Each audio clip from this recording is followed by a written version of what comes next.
In a changing Arctic, hearing from Inuit is essential. We are stewards of the land, backed by modern-day laws. We see firsthand how the environment is changing and how the animals are responding.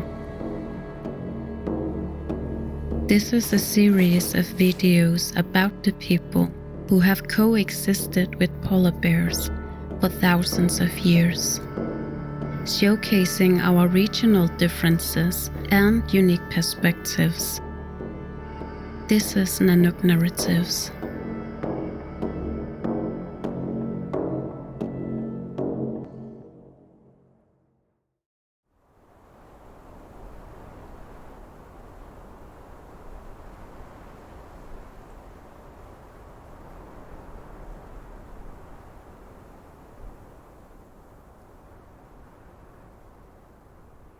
This old story, a legend story, this old lady, I think you heard about it, eh? It's the same story, but just slightly different because of the different regions.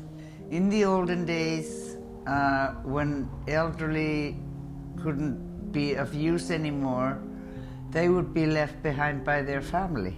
This old lady, she was left alone by the family because she was too old to walk. Old woman walking, left behind by a dog team of other group. She'd started following the tracks. On the way was the polar bear, and it was ready to kill her.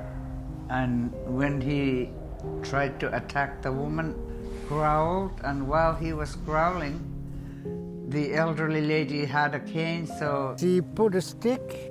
She put a mitt on the walking stick. She put her mitt at the end of her cane. And put the mitt into the polar bear's mouth. He couldn't spit it out. Start to choke and died. And she got a polar bear, and she feed all the family that left her. She saved her family because she brought back meat while they were starving on the way. And from that time on, elderlies were no longer left behind. That's a legend story, I know.